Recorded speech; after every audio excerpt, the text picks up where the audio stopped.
अपने अंधकार अगर बहुत ज़्यादा जहाँ पे है तो वो अंधकार से कुछ लड़ाई या फिर उससे डर के भागने से तो एक रोशनी नहीं वहाँ हो सकती। वो रोशनी तो रोशनी जलाने से होगी, वो रोशनी रोशनी से होगी। तो अगर हम कितना भी कोशिश कर लें कि अंधकार है और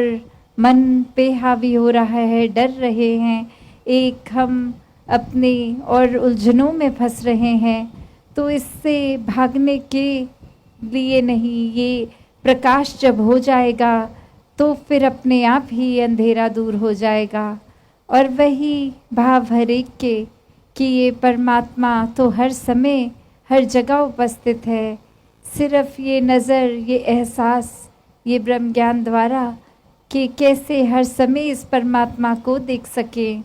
हर समय जब इसको देखेंगे अंग संग तो वाकई ही अपने भी दिलों के सारे भरम भुलेखे दूर हो जाते हैं और एक स्पष्ट रूप में एक सच्चाई के मार्ग में एक जीवन शुरू हो जाता है। और ये भक्ति भी फिर एक वाक्य ही इस परमात्मा के रंग में रंग के, इसी के प्यार में हो रह के होती है। हर एक में इसी का रूप देख के फिर हर किसी से संसार के हर कण कण से फिर वो प्यार हो जाता है। फिर कण कण से शिक्षाएं मिलती हैं। फिर मानवीय गुण भी खुद ब खुद जीवन में वो ठहराव के साथ एक लॉन्ग लास्टिंग तरीके से रहते हैं, एक आचरण में ही आ जाते हैं,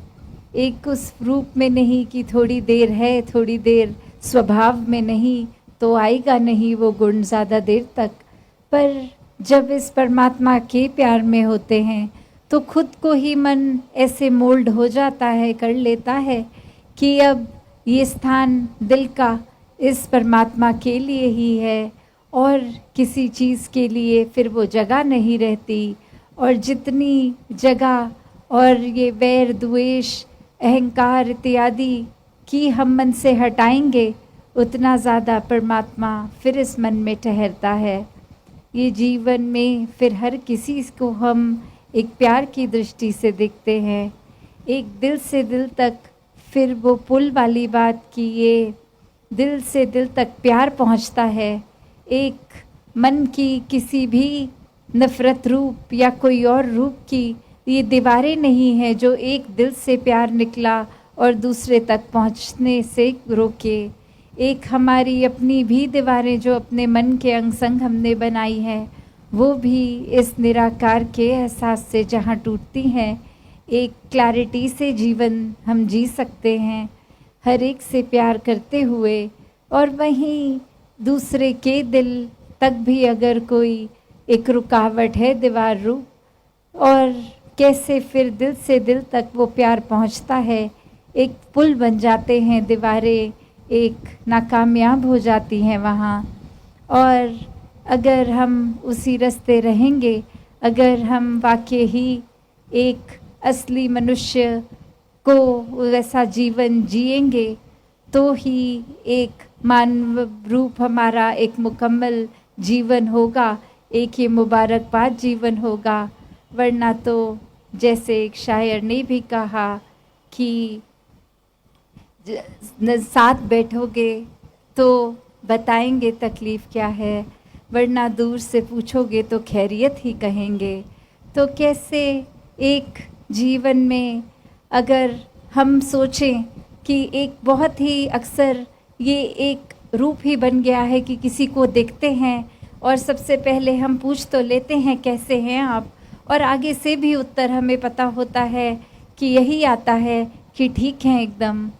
और चाहे वो हकीकत क्या है, कोई ठीक है भी कि नहीं, या हम वो पूछना चाहते थे भी कि नहीं, पर एक ये रटी रटाई चीज़ उस तरह से ही दोहराते रहते हैं।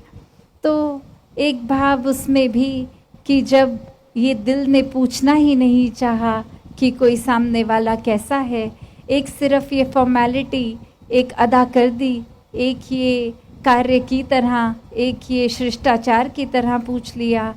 तो फिर वो वाक़ई ही हम दिल से जानना ही नहीं चाहे कि सामने वाला इंसान कैसा है असल में। और आगे वाले इंसान ने भी फिर वो बात समझी कि यहाँ अपना दिल खोलने का कोई फ़ायदा नहीं, सिर्फ़ एक ऊपरी तरह से जैसे सवाल किया गया है उसका जवाब ऐसा ही साफ कि नहीं हम बिल्कुल ठीक हैं। तो जब असल में किसी की तकलीफ़ या किसी के मन तक पहुंचना है तो दिल से दिल की बात होती है। फिर एक ये फॉर्मेलिटी रूप नहीं, फिर वाक़ई में उस इंसान के करीब जो दिल से दिल मिलते हैं तो एक अगर पूछेंगे दिल से तो सामने वाला जहाँ अपना सिर्फ दिल ही नहीं खोलता, वो उसके एक दर्द को दूर करने की भी ये दातार फिर क्षमता देता है। कैसे फिर अपने से उठकर दूसरों के दर्दों को महसूस करना, ये एम्पैथी की बात। और संतों का तो वृद्धि दिल युगों युगों से ही ऐसा रहा है कि एक भाव मन के हर एक के लिए ऐसे ही कि जहाँ हमारी आत्मा का कल्याण हुआ इस ब्रह्म ज्ञान द्वारा, ये पीड़ा से मुक्त हुई, हर एक के जीवन में ये रोशनी पहुँचे, हर एक तक फिर ये भाव कि ये इंसान का भी जीवन संवर जाए, ये रोशनी हर एक के एक जीवन में आ जाए। तो भाव वही संतों का किसी की पीड़ा देख के जहाँ अपना दिल पिघलता है, अपनी पीड़ा तो संतों को कुछ लगती नहीं, उसमें निराकार की ही रज़ा देखते हुए वो एक बहुत पॉजिटिवली उस टाइम उस परिस्थिति को भी कोप अप कर लेते हैं। पर वहाँ औरों के लिए पूरा समय दे देते हैं, एक अपने कोई पर्सनल इंटरेस्ट, कोई लालच के लिए नहीं, सिर्फ इस दातार के प्रति समर्पित होके हर एक से प्यार करते चलते हैं। और वैसे ही फिर उस रूप में हर किसी का दिल फिर इस परमात्मा तक भी जोड़ते हैं, जहाँ उनकी दुख तकलीफ़ सुनकर कोई वो राहत की बात होती है तो उनको भी फिर उसी तरफ केंद्रित करते हैं कि जितना ज़्यादा इस परमात्मा इस निराकार से मन को जोड़ेंगे तो हर परिस्थिति में बस ये निराकार ही नज़र आएगा। और फिर एक ये चाहे शरीर की पीड़ा हो या आर्थिक पीड़ा हो या मानसिक कोई बात है तो सब में फिर ये सुकून ये निराकार से इस परमात्मा से ही मिलता है। और जितना ज़्यादा मन जुड़ाव करता है परमात्मा से, वहीं हर समय ये स्थिरता, ये सहजता अपने आप जीवन में उतर जाती है। फिर कोई एक, जैसे अभी थोड़ी देर पहले दासी जिक्र कर रही थी कि अंधेरे से लड़ने वाली बात नहीं रह जाती, ये तो सिर्फ रोशनी की बात है। वरना तो संसार में अगर परिस्थिति में हम यहीं पूरा जोर लगा दें कि ये ऐसे नहीं ऐसे हमें करना है और उसमें पूरा अपना एनर्जी लगा देते हैं तो हम ये सहजता को छोड़ देते हैं। कब हमारी वो इच्छा इतनी प्रबल हो जाती है कि ये परमात्मा की रज़ा को हम खो बैठते हैं, उसमें वो भाव कहीं गुम हो जाता है। सिर्फ हमारी इच्छा अनुसार कोई कार्य नहीं हो रहा, उसको कैसे अपनी इच्छा अनुसार करें, और उसके लिए फिर कोई भी ये हथकंडे इस्तेमाल करने के लिए इंसान एक उतर आता है। तो कैसे अपने जीवन में जहाँ इंसान को भी एक रूप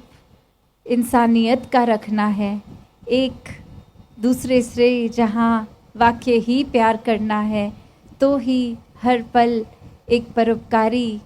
काम होंगे, एक परोपकारी सोच होगी, एक परोपकारी हृदय होगा। वरना फिर एक इंसान तो चाहे होंगे पर एक इंसानियत के बिना वाला इंसान होंगे भी तो भी वो पॉजिटिव हैं नहीं, एक याद रह रहे नहीं आ रहे तो भी वो दातार के रंग में रंगा हुआ मन, एक शांत मन, सुबह उठकर फिर वो खुशहाल मन है, वो आनंदित मन है, उठते ही पहली सोच फिर इस परमात्मा की ओर ही। और ऐसे ही पूरा जीवन एक भक्त लगा देते हैं, भक्तों को सिर्फ और सिर्फ इस परमात्मा पे एक अपना केंद्र बनाते हैं। और वही भाव हम सबके भी कि जीवन में जो मर्जी करते रहें, एक चेतनता के साथ बस करें, इस परमात्मा के एहसास से करें, एक भक्ति बना लें हर जीवन के हर एक कार्य को, तो वाकई ही वो मुबारक जीवन है। तो दासी और समय लेके ना इन्हीं शब्दों से आपसे आज्ञा लेगी साथ संगत जी, धन निरंकार जी।